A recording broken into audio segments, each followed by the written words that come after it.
Anyone respond? Visible, sir. Okay, fine.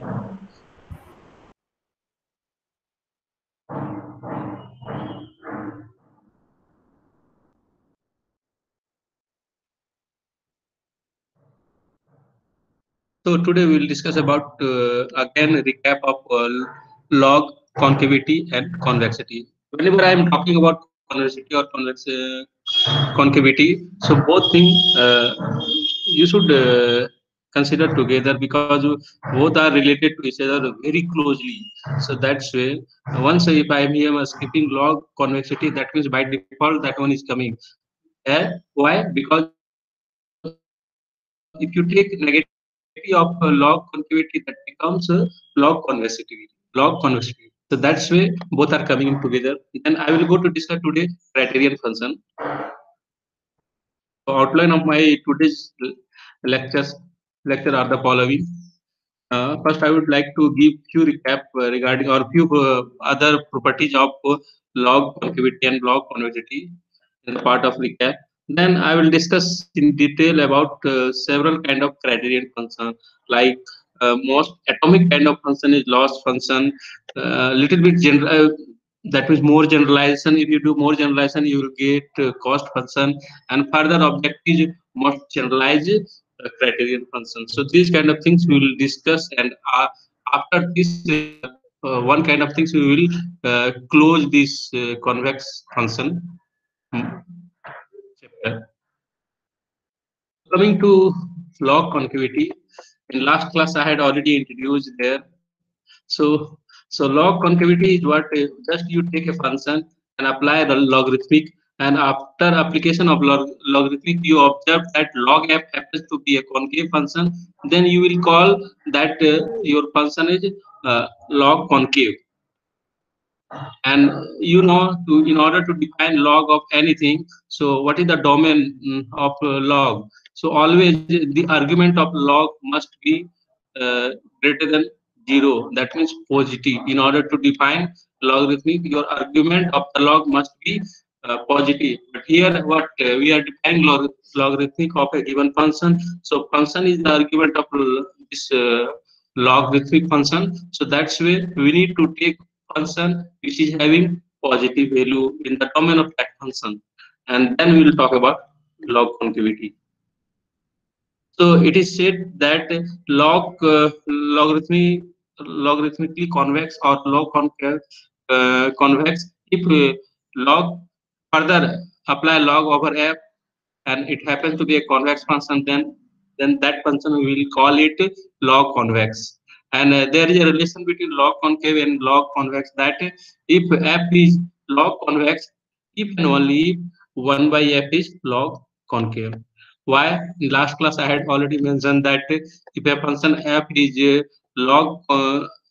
function f is convex, then if you take negative of that function, then that function becomes a uh, concave function. So same criteria here, your log x is a concave function. So if you apply a negative over that, then log negative of log fx, it becomes a convex function. And the property of what logarithmic, that negative sign you can observe here, and it becomes minus log of fx, it become log of 1 by fx.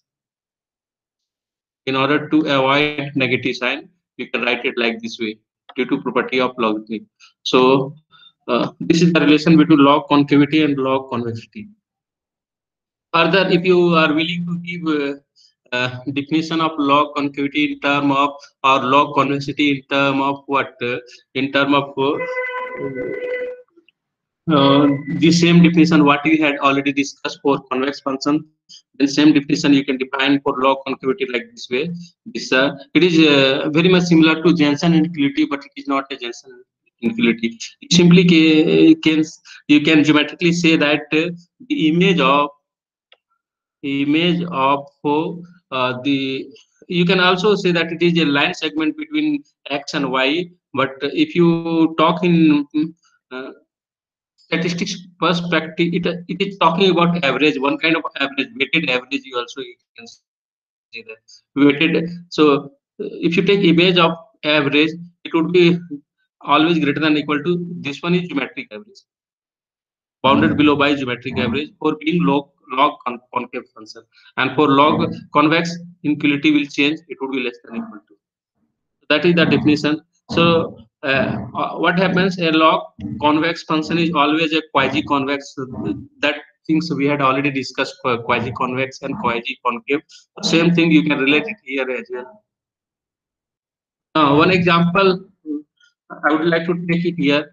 If you are taking a density function of Gaussian distribution or Gaussian, if you take a Gaussian density and if you are defining a cumulative distribution function, in cumulative distribution function always happens to be what it happens to be sigmoid in nature, S shape.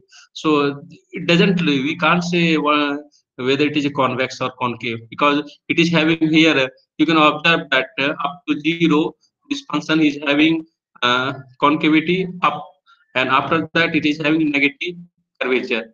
So due to that change in curvature, we can't say that cumulative distribution is a whether it is a convex or concave. But if you take log, of this distribution function, cumulative distribution function, that means capital. In probability and stat class, I had already mentioned that a small f always denote density function, and the capital F always denote distribution function, this cumulative distribution function. So if you take logarithmic of capital F, that means cumulative distribution function, then that would be a concave. So that's where your distribution function, that means cumulative distribution function, is a log concave function. Further, if you take uniform distribution, what you do, uniform distribution, but that means in a specific domain, the distribution is having non-zero value, and outside that it is having 0.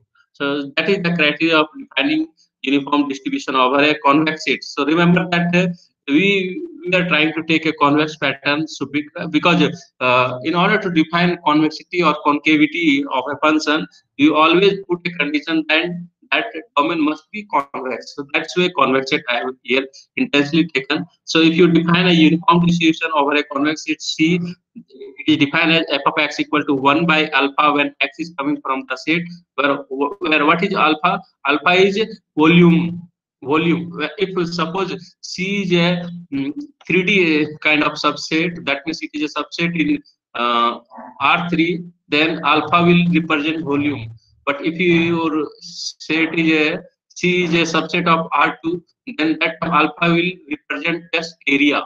And if suppose C is a subset of a real number, then alpha, what does it represent? It just represents length. So it depends upon what kind of Euclidean space you are taking. Based on that, alpha will change nature. So here, so with respect to that, also we define uniform distribution. So fx is taking that means uniform density is taking 1 by alpha when x is coming from C, and outside C the density is 0. So it is again if you take log function, then log of this function becomes a concave function. That's where this density, uniform density function, is a log concave function. So I have already taken log of this density function. If you take log both sides, what would happen? Log of 1 by alpha, what does it become? It becomes minus log of alpha when x is coming from C. Again, it is a fixed number. And when you take log of 0, what is the log of 0? When x is approaching to 0, then definitely log x will approach to minus infinity. So that's where this form is coming. So if you are willing to see the geometry of this one, log fx, then what would be geometry? Geometry would be something like this. It is taking for x is, suppose C is interval. So always remember that C always take a convex set, and if you are in R2, then C is always must be, being a convex set, it must be an interval, connected interval. It must be interval. So here, so in this set, the log f is taking a negative value minus log of alpha It is coming like this way, and when outside this one, it is taking very. So it is similar to what indicator function. It is very big value. You can say like this way. Outside this, it is taking very big value like this way, pointing downward. That means taking very big value, negative, minus infinity. Suddenly, it is taking minus infinity. That means it is not a practical way to plot this function, but if there is a very interesting method of solving optimization problem, that we are calling it interior point method. So what is happening, we have to find, in that case, if we are having an optimization problem, we have to find solution in the interior, not on the boundary. Generally, if you take any constant problem, solution happens occurs at a boundary point. Like if you take a linear programming problem, then solution generally coming on boundary point. Like if suppose you are solving a problem over a simplex, then these extreme point would be candidate of a solution for the linear program. But what is happening, that if you apply interior point method, and with the help of barrier function, it will try to find solution in interior. So that concept, during that concept, barrier function is defined when function is taking very big value outside. That is almost whether it is positive definite or negative definite. So this pattern, just assume that it is similarly it is giving a barrier function kind of things, and plot it looks like this one, but it is not a practical way to plot uh, this function. But from the plot, it clears that the log fx is a concave function, because it is having a curvature, non-negative curvature. You can say that it is almost that kind of things. So that's why the logarithm of uniform density is always a log concave function. Further example, if you take gamma function, you might have already seen gamma function in several courses, like also in math too. Also, you might have already seen gamma function. So gamma function, these are very special kind of function introduced by Euler. Then this function is, again, it is also a log concave function. From the plot also you can easily see that. Forget about these things, because this demands a special condition for existence of this algorithm for negative value of u. So that's why integral focus on for positive part. So in that positive x, and x is greater than, just focus on x is greater than equal to 1. In that case, we observe a very nice condition. So it is having this kind of a structure, convex kind of structure. So this function is further again a log convex function. Now, one more important property I would like to discuss about log convexity is that twice differentiable. Suppose your function happens to be twice differentiable, then you will get very interesting result with respect to second derivative of the concave or convex function. So, due to that interesting result, I came with this property. Here, suppose f is twice differentiable and with convex domain, then we can find derivative, second derivative of log of fx. So here just apply the chain rule, and what will come here, that means say Hessian, second derivative of a function, we call it Hessian. So you can say that it is what, it is apply chain rule kind of things. That means differentiate the gradient again. We are differentiating gradient against like that concept. So derivative of gradient of log fx will be 1 by fx into gradient of fx. Now further differentiate this, then it is just what it is either you can call it product rule or you can call it division rule. So through that, if you are calling it product rule, to consider this one as a one function and gradient of f another function, and apply that, and through that you will get this result. So now, what is happening for being log convex function? What is the criteria? You know that for being log convex function, the Hessian of log fx must be greater than equal to 0. That is the second order characterization of convexity. So if you put Hessian greater than equal to 0 and simplify, what structure you will get, you will observe that product of fx with Hessian, it would be always greater than equal to outer product of gradient. So if you take y here function f is a function of what? It is function of several variable, a real valued function of several variable. That means it is defined from Rn to R.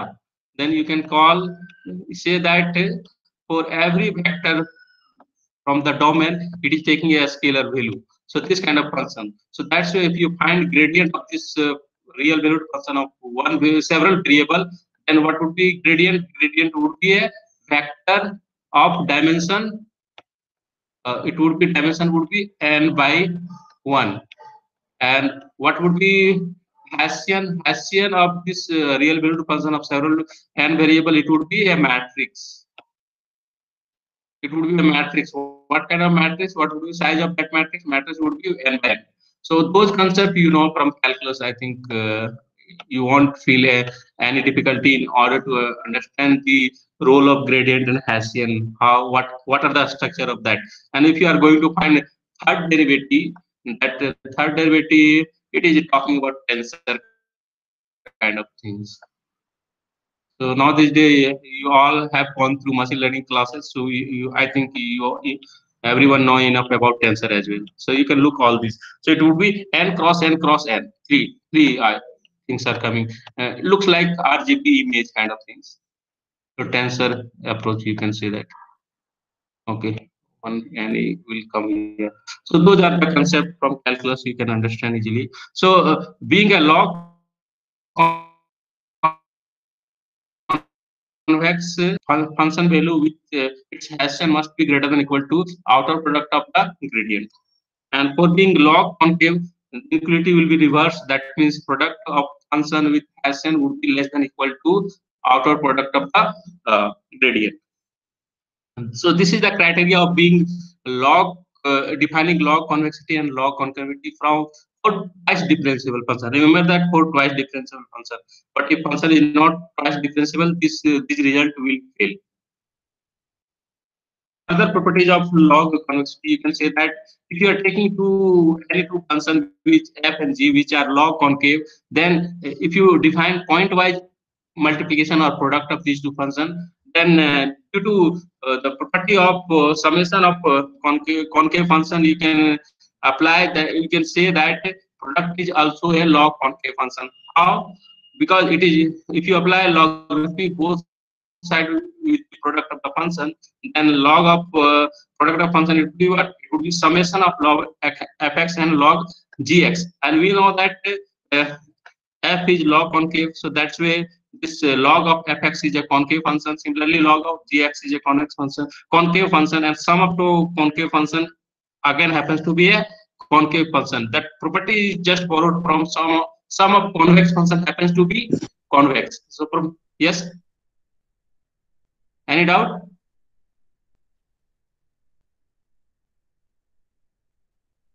Okay, fine. So log fx and log is concave, both are concave, so that's why the product function would be also log concave. Similarly, if you do marginalization of a density, suppose you are having a density which is log concave density. You had already seen that uniform density. What is that? That happens to be not a concave or convex, but if you take log of a uniform density, and log of uniform density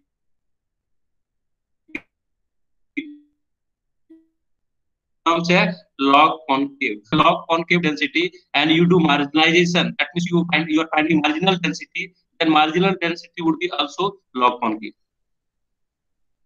Now I'm coming to define or discuss about criterion function. So there are three different class of criterion function. Simplest one is loss function. It is dealing with individual data, individual sample. It is dealing with individual sample, and each that's way loss function we can say that it is atomic function.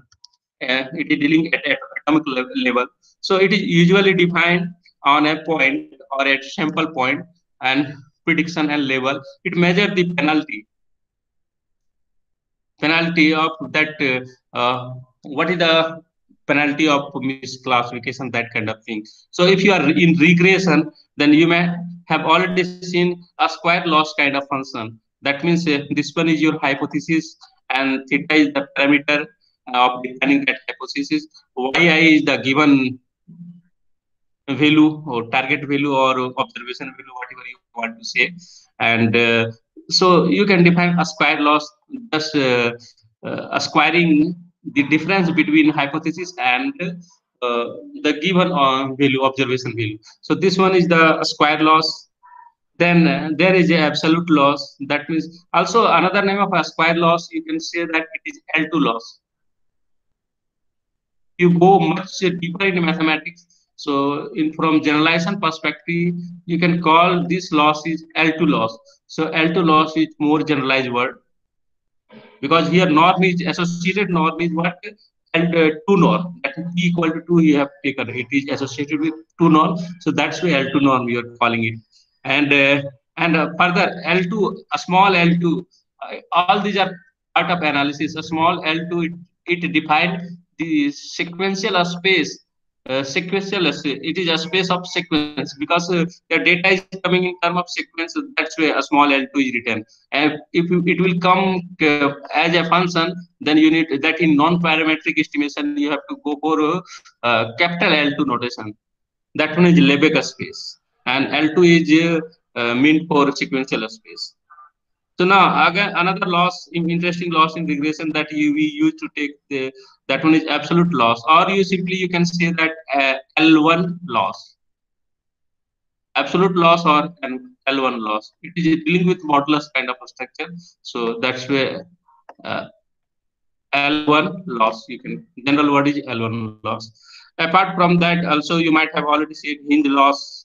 That means maximum of 0 and 1 minus. Remember that 1 minus product of hypothesis with observation value. Generally, it is coming in support vector machine, other kind of machine learning technique. You will see such kind of loss. Then, apart from that, there is 0-1 loss or misclassification loss. Those kind of. So there are variety of loss you will observe. So these are defined in atomic level. So that means these are defined sample point wise or data point wise.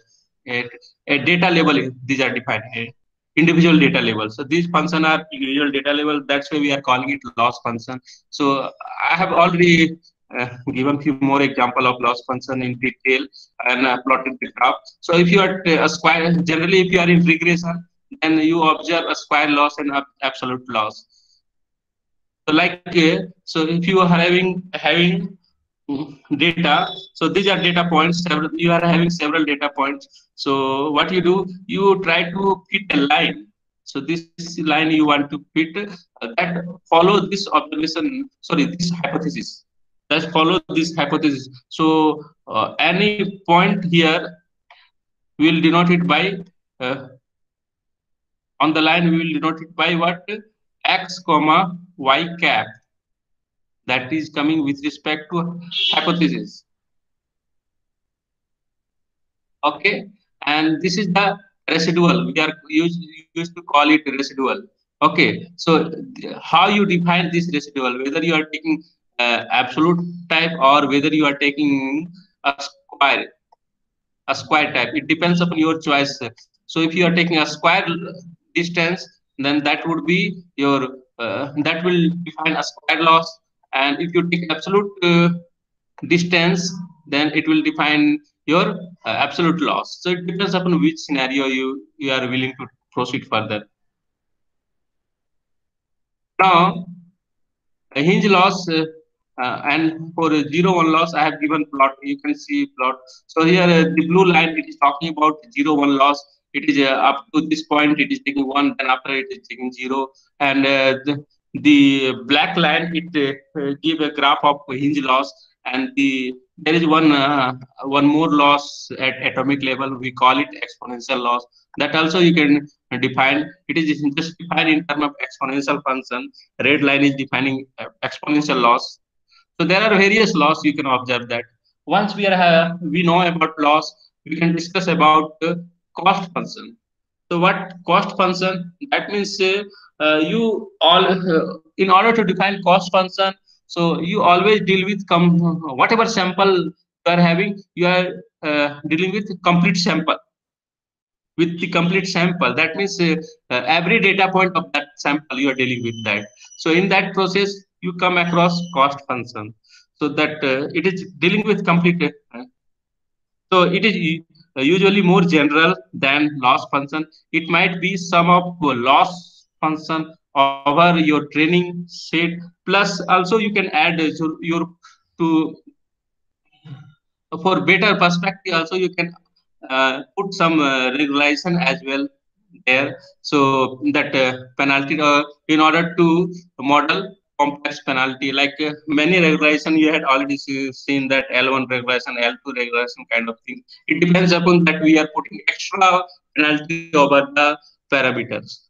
So in together those that means loss function, sum of loss function in together with regression we call that cost function. Cost function is generalized, it is more generalized than loss function.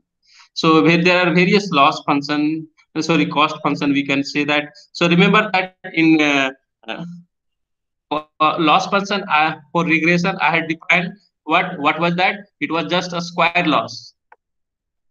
So name is very important, whatever name. So square loss, it was a loss function. Now here we are defining mean square error.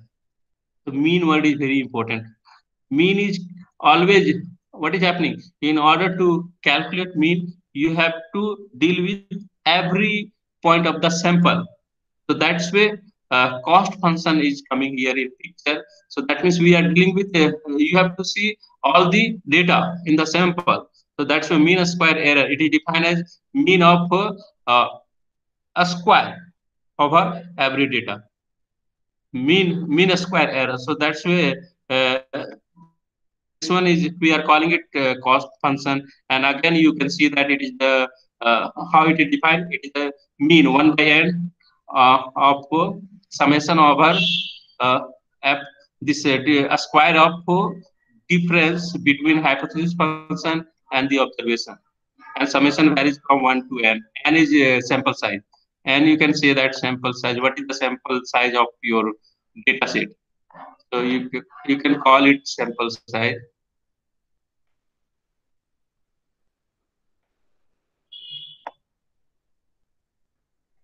Now, one more thing, you might be already aware of that how many kind of error function are coming in during cost function, defining cost function, how many type of error function is coming. So simplest error is coming training error. So this one is generally defined in the perspective of training error. And apart from training error, others error are also there. So what are those others error?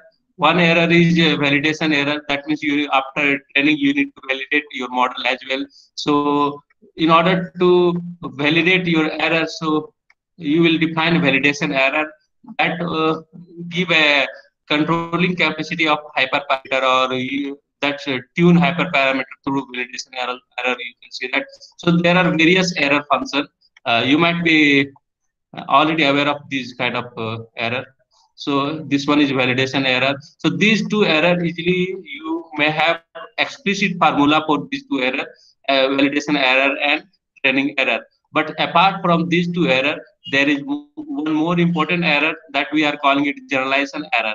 So generalization error is actually qualitative in nature. So based on our training error, we need to give a qualitative property of generalization error. So because there is no or also we can say that it is a testing error, better call it testing error. So testing error, for testing error there is no explicit formula. So with the help of training error and validation error we can explain these testing errors. So those things are what, again I would like to say that you need to know the consecutive pattern of these functions. So these are the important functions that coming from machine learning or even from system identification. Both it is coming from both segment, and all about convex optimization is that you need to optimize these kind of function. So these are the source function or source function that you need to optimize for practical purpose. So that's where I come across with this criterion function, whether it will come from machine learning or whether it will come from system identification. So it both are the source. Apart from that, even control theory is also one source of signal processing. People are calling it signal processing or whatever it is. So those are all part of these two, ML and system identification. From there you can get all these function and to apply convex optimization and get your solution. That is the main ultimate aim of this course. Once I will cover algorithmic section, that time I will discuss to solve how to solve few specific problem. Such problem I will call it what very simple kind of estimation problem I will call it. So one mean square error also sometime you can also call it if you remove 1 by n, then what would be this one? So these are defining residual. So you can say that if you, because here while optimizing this function 1 by n is what redundant, it is not playing this factor is not playing any role in optimization.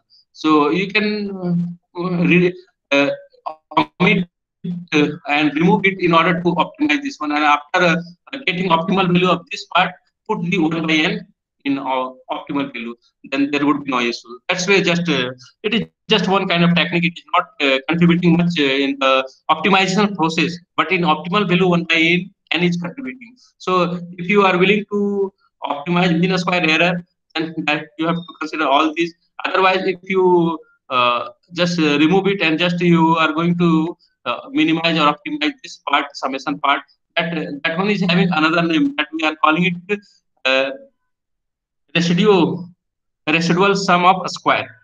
So it is a residue because it is talking about difference between the hypothesis and observational value. So that's why it is a residual, and we are doing a square. So residual a square. So that's why another name of RSS. That is residual sum a square. So in few book you might have seen this kind of notation because 1 by n is insignificant in the optimization process of this mean square error. So that's why this plot also you can see that. And if it happens your mean square error is coming with respect to regression, then it is having a very nice convexity, and due to convexity pattern you will get a unique solution. And definitely you will get a global solution. Now further, if you ask when non-convexity will come, then you put some kind of further concept like put condition over weight that it must be penalized by L1 norm. Then that time the above regression problem due to L1 it becomes it brings some kind of other structure. Even in may if you put further condition that sparsity, then the problem of regression it becomes a non-convex problem. So the many in this regression itself, regression it looks convex, but if you keep on putting further condition over parameter, then your nature of objective so cost function it will keep on changing, and it will shift from being convex to non-convex. That means from ideal situations to a very complex situation. So you have to also solve those problems as well with the help of technique developed in the convex optimization. Now, last part of criterion function is objective function. It is the most generalized form of any function, and that whatever function we discuss in convex optimization actually happens to be objective function in nature, most generalized function that we need to optimize during the training process. And for example, the probability of generating uh, training set in maximum Emily approach or maximum likelihood approach is well defined. And also you had already seen several surrogate function. So surrogate function generally coming as objective function. So what are the most important surrogate function? That means it take negative log likelihood, negative log likelihood function.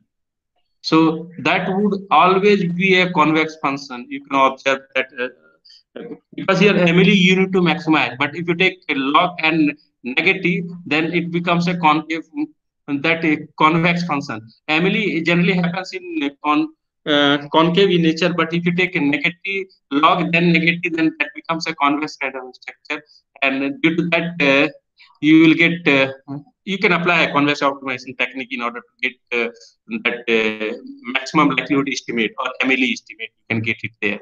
Also, in probability class, we had already gone through how to estimate maximum likelihood thing. That estimator technique, estimation technique, we have already gone on that. But here also we'll see those things from convex optimization perspective as well. So another one is another class of general objective function is cross entropy that you define for a single atomic level. You are calling it pi log qi, and for cost level or sample level, use do summation over this overall every point of the sample 1 to capital M. So cross entropy and KL divergence, many surrogate function are coming. Okay, fine. If you are having any question, you can ask. Otherwise, I am going to wind up this module. It is already finished, and in next class onward, we will discuss in detail regarding uh, convex optimization problem, and there we will start with a lot of problem solving technique that falls in this course. So actual problem solving technique will start with next module onward. So again, regarding reference book, I would like to say that go through Stephen Boyd book. That one is very interesting book, and also e-copy is free. Apart from that, there are many other books on convex optimization, like Rockefeller. Rockefeller is the pioneer person in this convex optimization. You can study his book as well. I had given as a textbook Rockefeller because that one is freely available and most comprehensive and complete book on convex optimization.